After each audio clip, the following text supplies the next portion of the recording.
Hey, what's going on, everybody, and welcome to the College Info Geek Podcast. My name is Thomas Frank, and this is a show that helps you become a more effective student. And on today's episode, I am happy to welcome one of my good friends back on the show, because today I am talking with Jenny Blake, who is the author of a book called Pivot: The Only Move That Matters Is Your Next One. This book is all about making small career changes and changes to your overall path in life. And I think it's relevant to basically anybody, because a lot of us, even when we're in college, we go through certain periods in our life where we're doing one thing, where we're putting a ton of work into one area, and then eventually we realize that that area is no longer our main calling, or that it's not right for us anymore. And we start to think, well, what's next? And we have people coming at us asking questions like, what are you going to do in 5 years? Where do you see yourself in the next 10 years? These kind of things. And I think these kind of questions are irrelevant. They're not all that great because they're too far forward in the future. But the questions that are a little bit more immediate, like what are you going to do next? How are you going to do it? What is the methodology you are going to use to get from where you are right now, where you may not be satisfied, to somewhere in the near future where you're going to be more satisfied, hopefully, or where you're going to learn something new at the very least? Those are the interesting questions, and that's what Jenny's book is all about. And you might be familiar with Jenny because, as I said, she has been on the show before. I talked to her back in episode 24 of this podcast, so really early on in the podcast's history, and that episode was actually a lot about the process of pivoting. We talked about her history from going from college to a job at a startup to working at Google, and then from going from Google to working for herself and becoming a full-time author and speaker. So definitely, I think that episode is a good companion to this one, and it's a good one to listen to if you're at any stage in your life, whether it be, in your career or as a student, and you want to change up what you're doing. Now, this particular episode is one of those episodes that I'll label as a useful conversation, because I purposely didn't want to get too much into her book. I didn't want to make it like a crazy just promotional episode about her book. I think it's a great book, and I'm going to be linking it up in the show notes because it's a great read, and I think it's a very good companion to So Good They Can't Ignore You by Cal Newport, if that's one you've read. But this episode is just kind of a conversation between two friends that touches on a lot of important things. So we talk about how to build relationships with other people. We talk about how you could maybe shake things up by moving to a new city for a month, which is something that Jenny did, and which is something that actually influenced her career path and the work that she's doing. So I think you'll enjoy it. And if you do enjoy it and you happen to listen to the earlier interview I did with Jenny and you liked that as well, definitely go pick up a copy of her book, which once again is called Pivot: The Only Move That Matters Is Your Next One. I'm going to have it linked up in the show notes, which you can find by going over to cigpodcast.com/131, and you'll find all sorts of extra useful links over there, travel links, resource links, all kinds of stuff. And lastly, you'll find links to rate and review the podcast on iTunes if you want to help support the show, because that is a great way to do it. So without further ado, let's get into this interview with Jenny.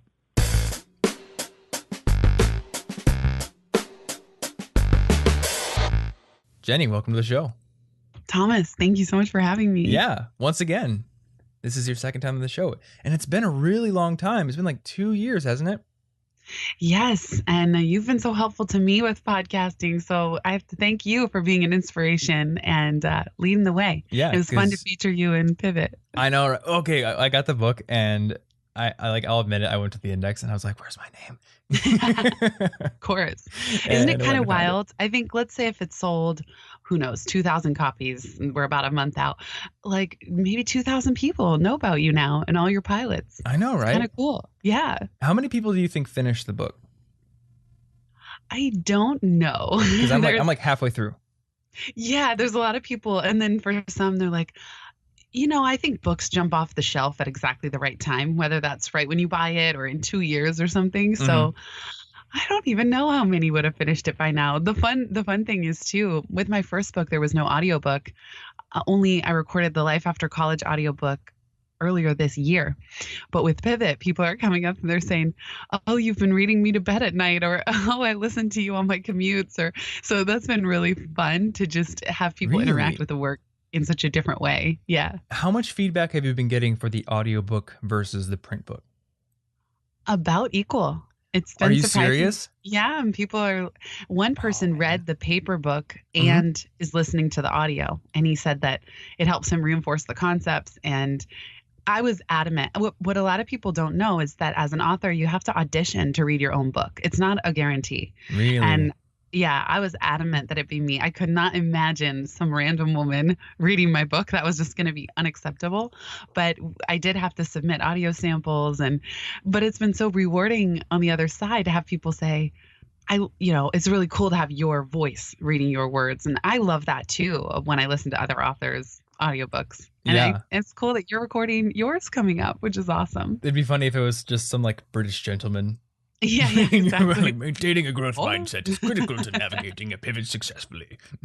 Yeah, totally. Totally. The other weird thing I'll say, the other weird thing is there's absolutely no training. So when we do go into the studio, it's just like, okay, have fun.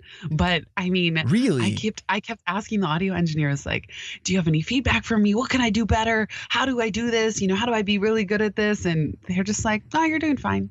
But it's really a shot in the dark as far as how to do it. And I think some authors, like James Altucher, will have fun. The farther out you are from when the book itself was published, the more you can kind of riff and be like, oh man, in the time since I wrote that, let me tell you what happened. So if you listen to Definitely Choose Yourself on audio, you'll get to hear those nuggets that he just throws in ad lib. Just for Is that fun. kind of that's a cool thing to do? Yes, I think people really enjoy it, and especially for yours when you do. Yeah, because it's kind of saying, even though I wrote this a year or two ago, here's what's true now, and by the way, and here's a fun aside. So I think it gives people a real inside track. That is validation that I needed to hear. So thank you, because I only listen to fiction audiobooks for the most part. I think I listened to 7 Habits of Highly Successful People on audio once, but other than that, mainly fiction. So I've kind of been under this impression that even though with my podcast I can riff all I want, when it comes to the audiobook, I need to sit down and read it word for word to provide a consistent product.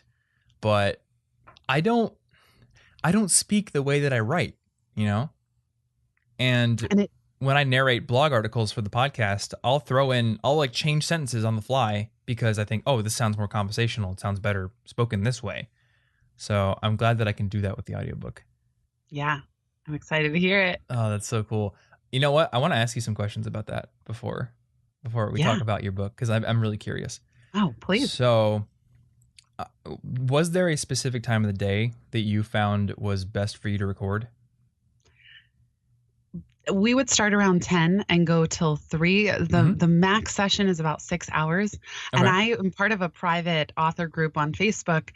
Everyone said how exhausting it would be, and I had no idea. It is very tiring. And I recorded over 10 hours total over 4 days. And he said I was one of the most productive authors, meaning I didn't mess up a lot. But so it may take you more than 10 hours, but you're so exhausted by the end of the day. Don't schedule anything where you have to talk to anyone before or after. And it's very physically tiring, which is surprising because you have to be so incredibly focused reading words on the iPad and not messing them up. And when you do, you rewind. And another thing that I did that's not going to be for everyone, but you're a very cheerful, positive person. I smiled while reading the book. I tried to get myself in a state where I felt excited and energetic, because it's really easy when you're on hour 5 to kind of fall into a lull. Yes. So keep that in mind too. I read somewhere that for every hour of audio that makes it into the final cut, you're going to spend 2 hours recording. And I believe it, because I've done some test recordings for the first couple chapters of my book, and there's so many screw ups. So what I'm doing is I'm snapping my fingers every time I screw up, so that way my editor can just go through there and delete them all, or listen to them and laugh at me, or probably both.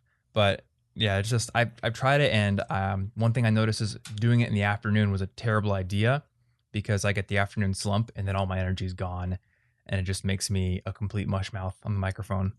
So I think I need to wake up and do it like first thing in the morning or something like that.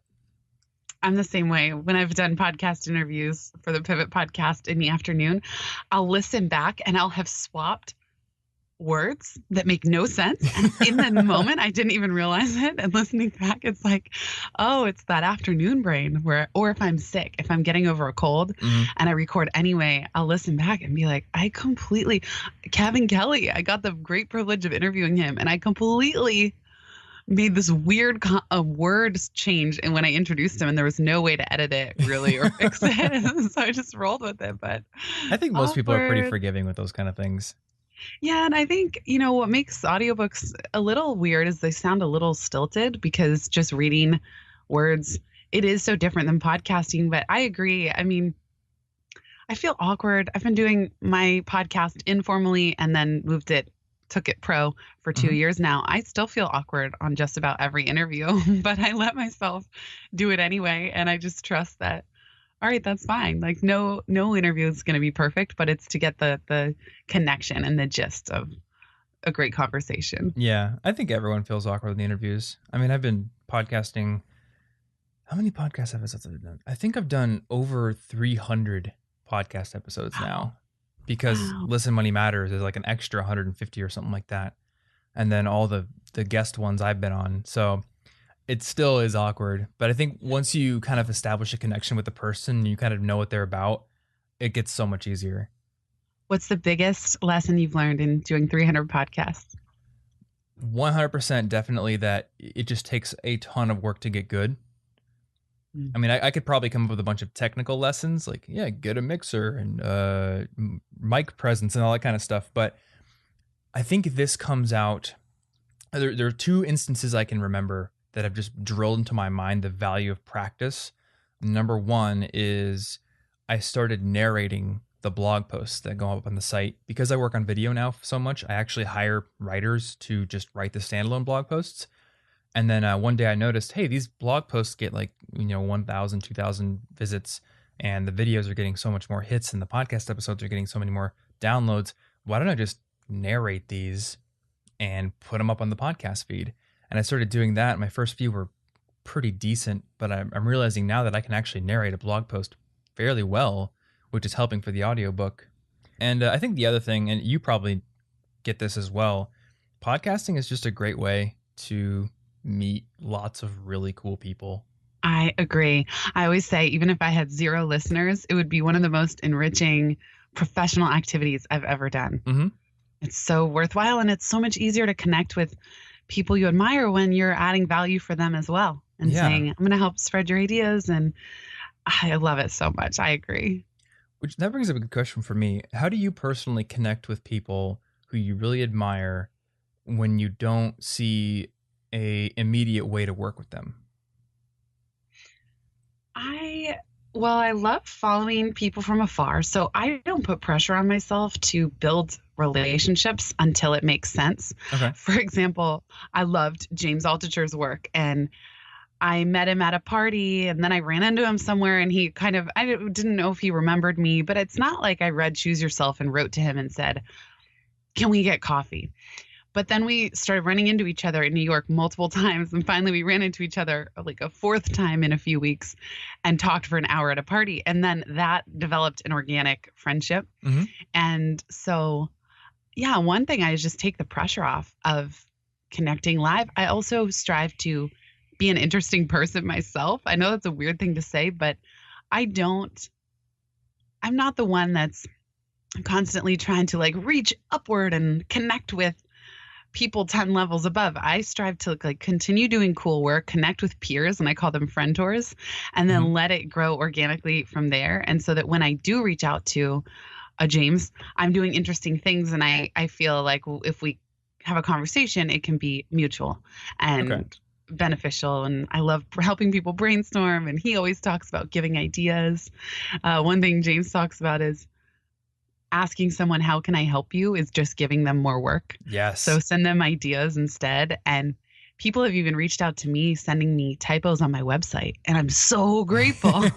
That's so much easier to develop a connection than them saying like, how can I help you? Do you need a website audit? It's like, no.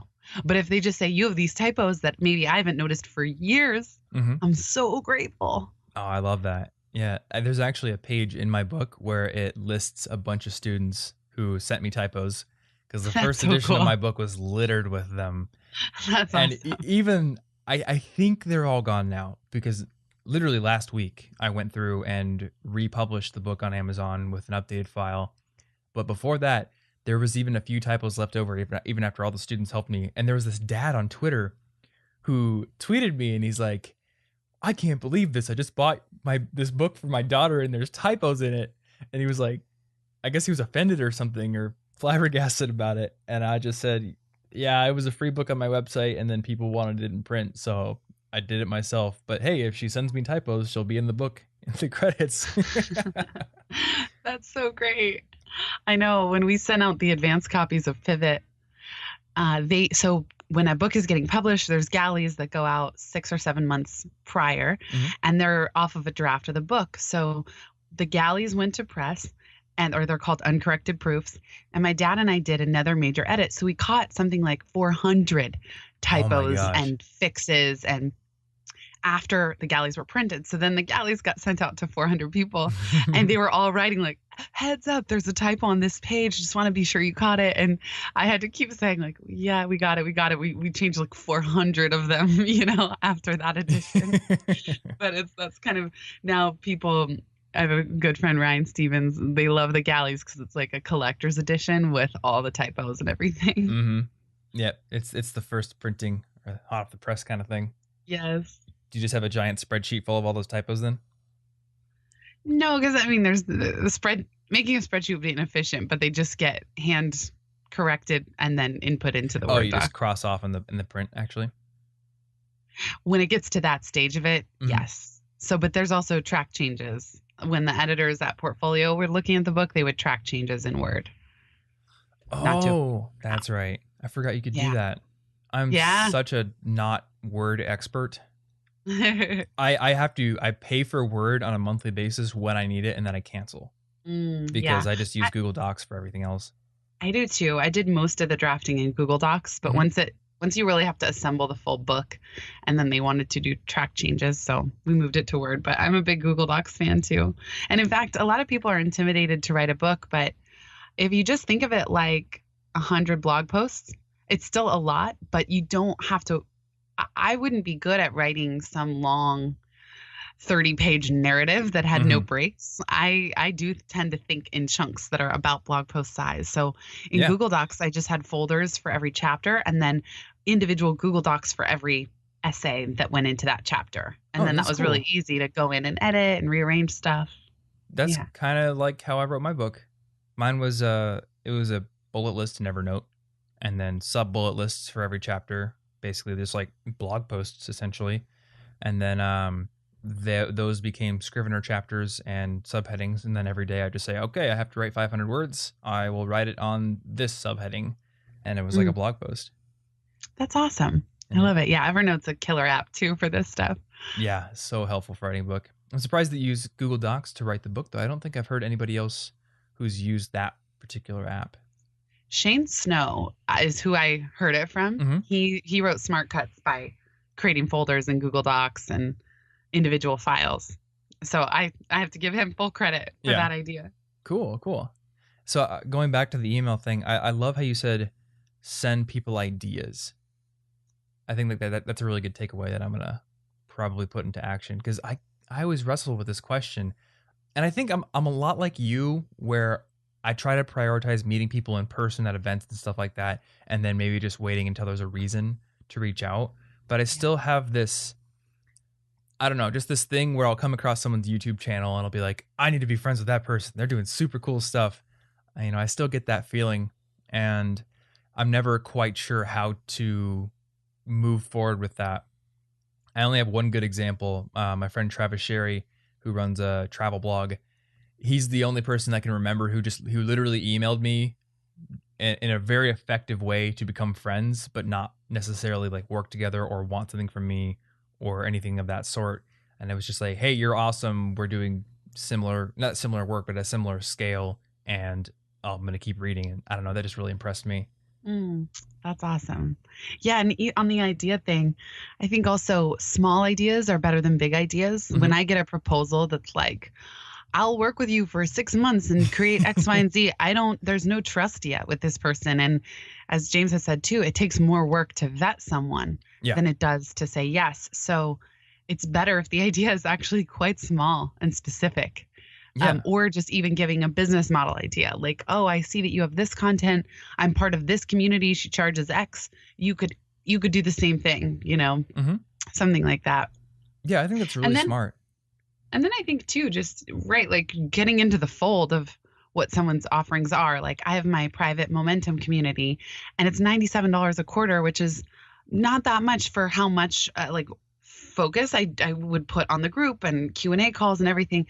So if you can find low key ways to kind of get in the fold, Mm-hmm. then I think that's another way of showing, hey, I'm interested and I'm present and I'm willing to participate in what you've already created, and then let it grow organically from there. And I know for me, that helps me keep in touch with people more. Like it's kind of where my favorite pivot people hang out, people who've read the book and love it and who've been with reading and in the community for years. And it's the best way to keep in touch, because it'd be really hard for me to keep in touch with everyone if it weren't structured in some way like that. Yeah, exactly. Which, with regards to keeping in touch with people, I just interviewed a guy. I don't know if you know him. His name's Tam Pham, and he's kind of an expert at what you just said, the small kind of ideas, following from afar, just very organically growing relationships. But he recently got me to start building basically a giant spreadsheet of my professional relationships, which is helping a lot with keeping in touch. Because my biggest thing is I get so caught up in work, I forget to reach out to people for months at a time. Yeah. Totally. I know some people have super ninja systems for that, and they have CMS tools like customer management where they're setting reminders. I could never get into that, but I admire people who do. I'm actually surprised that you couldn't, because you were like, you had all these spreadsheets for basically like every part of your life in Google Sheets for a while. That was kind of like one of your big things with book publishing.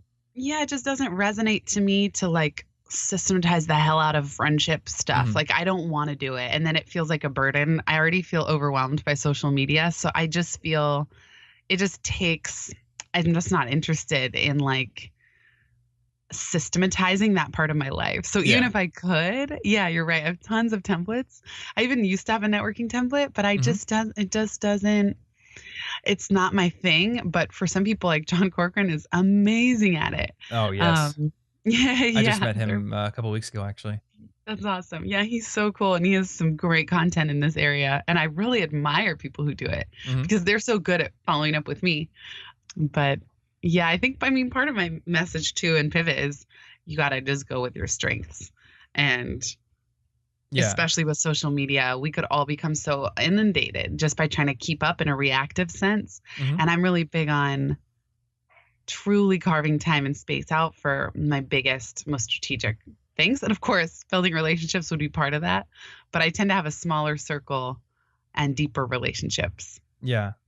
And one other thing is, I think you have a greater potential for connecting with people in person just because of where you live. Yes, that is true. There's that's very few people where I am. I mean, you can run into James Altucher at a party in town, which is one big benefit of living in the city. Yeah. Great point. And that is one of the huge reasons. I love New York for so many reasons, but that's been a huge one. It's just the serendipity and people, even if someone doesn't live here, so many people travel through New York in a given year. Yes. And I will probably be there soon. Woo! Very exciting. I don't have a set date, but there's just something about New York where it just feels like the universe pulls me there on a frequentish basis. I don't know what it is, but I know my co-host Andrew he's got this idea. He wants to set up some sort of event. So I might be doing that. And then you live there. Benny Lewis lives there. And I know he wanted to do some YouTube collab stuff. So there's like reasons. And I think it's just, there's like this bar that is slowly being filled up to, all right, flight ticket will be bought very soon. That's awesome. And it's nice that I have a couch to sleep on whenever I want to go there. Totally. That's awesome. I know I always, in Pivot, I talked about travel pilots that sometimes if we're stuck or just in the middle of planning what's next in a career or business sense, it's just as well to go shake things up by traveling, either moving completely or going to spend 2 weeks in a different city. And that can be such an infusion of ideas and connections that recharges you for whenever you do get back home. Have any of your moves been travel pilots? Well, New York, I used to come here once a quarter with Google when I worked at Google. And then I loved it so much. My friend Julie and I said, let's try living there for a month. in April 2011, before or right after Life After College came out. We loved it. Because we were not sure if we just had the vacation effect when we would stay for a week. Yeah. Maybe we love it because we're only here for 5 days, but we loved the full month. And so then later that year, we both decided to move and we became roommates. And so that travel pilot of doing a month was very informative and kind of helped break the ice of, could we really do this? That's really cool. So were you still at Google when you did that? I just started my sabbatical. Okay. So I started my sabbatical in March of 2011, and we did that pilot in April. So it was cool because it was the first time I really had freedom every day. Yeah. And then it was in July that I gave my 2 weeks notice not to go back. So you did a sabbatical and then you didn't actually return to work before you ended up leaving. And I had every intention to. It wasn't like I started the sabbatical thinking, ha ha ha, this is my exit plan. Not at all. I just wanted to launch my book and not give either project the short shrift. Like I knew it wouldn't be fair to Google to be launching my book full hardcore and trying to run projects. But then once I was 2 months into the sabbatical, I realized my days were completely full. In that moment, I was like, I don't know how I ever did this and a full-time job. And so I just knew time-wise I wouldn't be able to do both anymore, even though I wasn't earning money yet with my own business. And so when I gave 2 weeks notice at Google, I think I had one client lined up, but certainly not a full business worth, but I had 6 months of savings. And I just decided, even though I don't have robust income from my side hustle, I don't have the bandwidth to try and do both anymore without completely burning out. So you really took a risk with that then. Yeah, that was definitely, thankfully I had a platform that would bring people to me. So people were paying attention. Whereas I think if somebody quit with zero income and zero platform, that would be different. But yeah, it was a big risk. It was bigger than I probably advocate in Pivot. Yeah, definitely true. To others. Yeah. Would you say there was a certain confidence there in maybe your career skills or your history that you maybe thought, you could get something else if that didn't work out? Kind of, but I would say less confidence than you would think. I really didn't know if I was cut out for entrepreneurship. And eventually I said, I'm willing to spend every penny of my savings for 6 months. And if I do have to go get another job, yes, I trust that I could find one and I'd be willing to do that. And at least I would know that I had tried. So I wasn't confident like, oh, I can crush it as an entrepreneur. But yeah, I was kind of like, I'm willing to go with plan B if and when that's required. Yeah. And that willingness is what gave me the kind of permission to go ahead. So you were just basically willing to bury that loss aversion and the fear that comes with it because you just really wanted it. And as soon as I did leave, having all day, every day to troubleshoot one goal, how to pay the rent, was really freeing. And that's when I realized, oh my gosh, I have so much creative capacity that I wasn't fully using at Google. And now when I harness it all toward earning a living, it's totally doable.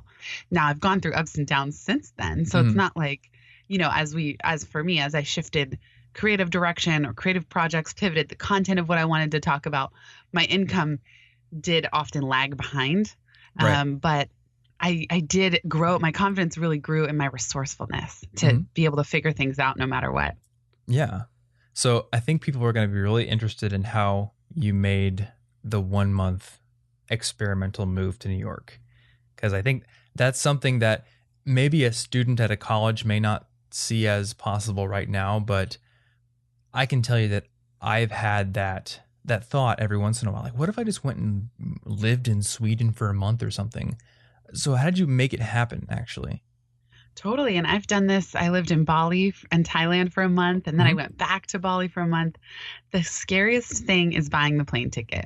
Okay. That is so if someone can, and I have a worksheet. If you go to pivotmethod.com/toolkit, and go to the pilot section, there's a worksheet for travel pilots. So it will actually help somebody think through where they would want to go, what their budget is, how long you'd want to stay for, what your internal fears are, and any process-based concerns that you can work out. And the biggest thing is, just booking the flight. The rest of the details will fall into place. And now we're so lucky. There are things like Nomad List, which give cost of living ideas and how easy it is to work from the location.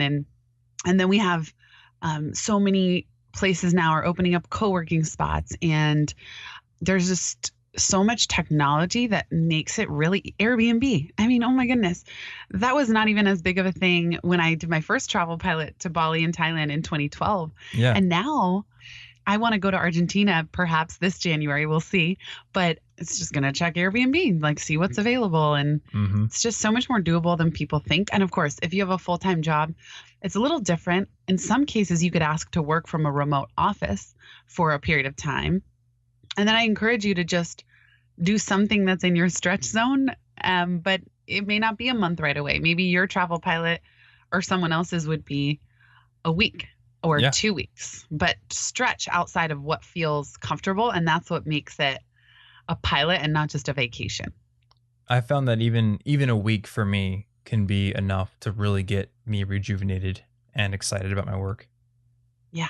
And awesome. We did Airbnb in Denver, and oh man, I don't know if I'll ever stay in like a hostel again when I travel, because there's just something about. And over that.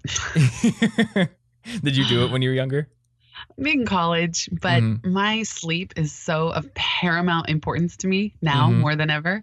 And I just don't want to deal with rustling noises or people snoring or any of that. Like, no, thank you. Yeah. San Diego was my nail in the coffin, because I was like, I'm going to go out there. I'm going to just take a vacation. I'm going to stay in a hostel. And the hostel was great, except for the fact that there was a snoring guy above me for 3 nights. And I was like, you know what? I don't actually need to stay in a hostel. Like, I could probably afford a hotel if I wanted to. I'm just cheap, but like you, I value my sleep. So just the other thing about Airbnbs is you feel like you're living in the city a little bit. Like, you kind of feel like a local. Yeah, I go both ways on Airbnb. Sometimes I don't want to be in someone else's face and deal with the hassle of the keys and this and that. But it depends what the situation is. Like, it depends what my budget is. If I'm being paid to speak, I love hotels actually. Yeah. But yeah, there's so many factors. But yeah, I did Airbnb for South by Southwest, and the place wasn't perfect, but it worked. And sometimes that's really all you need. And with South by Southwest, I mean, unless you're booking really early, it becomes one of your only options, isn't it? Yeah, exactly. Because that place just goes crazy. I haven't been to South by Southwest since 2012, but even then, it was insane. Like, getting a taxi ride anywhere you're going to be in an hour for a mile down the road. I know. Well, this last year there was Uber and Lyft, but I think they might have gotten banned. They did. From the city. Yeah. Oh, I know a lot tragic. of people in Austin who are very, well, okay. They're mad about it. But what I heard is that a bunch of new services have come in to basically replace Uber and Lyft, because the only reason Uber and Lyft are not there is because they refuse to comply with Austin's law that requires drivers to be fingerprinted. Oh, so there's just a bunch of new ones that are like, sure, we'll fingerprint our drivers and we'll do the exact same thing for you. So, I mean, people in Austin are not completely up a creek, but they just have to get a second app, which isn't too bad. I mean, if you live in Austin, then that becomes your main app, I guess. Yeah. So there was like one big question I wanted to ask you with regards to pivot. Because, I mean, you wrote this entire book about small changes and, looking forward to just your next move. So I got asked this question in an interview recently, and I want to know what your answer to it is. What do you say when people ask you, where do you see yourself in 5 years? Well, yeah, because I think that question's irrelevant. So one, I just don't advocate anyone asking that, but I just go with what I do know. So in 5 years, I want to continue speaking and writing, and my mission in life is to be as helpful as possible to as many people as possible. So that keeps it broad enough for me that I know, I actually feel great that I know I love, especially it became super clear after working on Pivot, I love chewing on big, original as possible ideas and frameworks that really help create order out of chaos. That's something I love. So however I can keep doing that is cool. And then when I think, part of what sparked me writing Pivot was intimidation when people would say, so what's next after my first book came out? And so if someone has asked the 5-year question, I think a perfectly reasonable response is, well, right now I'm really excited about my podcast. And you just pivot the conversation away from having to know, because none of us can predict 5 years out really the specifics of what we're going to be doing. Yeah, that's smart. I always just hem and haw, and I say something like, I have no idea. Because 5 years ago, I was an IT intern. So if you would have asked that kid, hey, what are you going to do in 5 years? He wouldn't have said YouTuber. So I don't know. I could be a plumber in 5 years or in space. Hey, that's a good idea. I'm going to just tell people in space. I think that's a good one. That's awesome. That's awesome. I love it. Mission to Mars. Here we come. There we go. Yeah, I'm going to be working for Elon Musk. It's totally realistic, right? Perfect. Yes. Anything is possible. So I don't think we talked a ton about your book in this interview, but I'm okay with that because I think this was just fun. As am I. Hopefully there's some little nuggets in here that are valuable, even if not everyone's recording an audiobook or writing an actual book, but to just know that so much of all these projects are, as we would say at Google, launch and iterate. You just get something going and make small adjustments over time. So yeah, I hope this was helpful for everybody listening.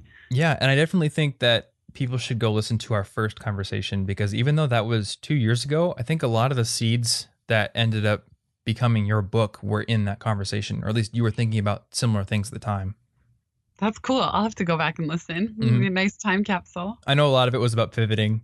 So when I was going to the episode, I was like, okay, I want to tell people about Jenny's book because it's awesome, but we already talked a lot about pivoting in our first conversation, because I mean, you've been working on, I think you were in the early stages of the book when we talked the first time. Wow, that's so interesting. Yeah, it's been 3 years that I've been working on it. So that's, and it's been a little over 2 years, maybe 2.5 since we recorded that first podcast episode.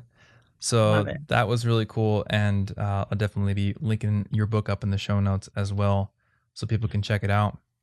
Awesome. Well, thank you so much. Thanks again for having me on, and to everybody who's here listening. Yeah, for sure. All right, guys. Well, that about does it for this conversation. I hope you enjoyed it, and hopefully you found something useful within it. And once again, you can pick up Jenny's book. It's called Pivot. I'll have it linked up in the show notes, which again, you can find over at cigpodcast.com/131. And there you'll also find lots of other useful links. You can also find my favorite resources for making your college life and your life in general more productive and more well-organized, all that kind of stuff, apps, tools, books, resources, over at collegeinfogeek.com/resources. And that's where you'll find my big toolbox that we've built up and that we keep adding to all the time. So once again, thanks for listening, and I will see you in next week's episode. Until then, stay cute.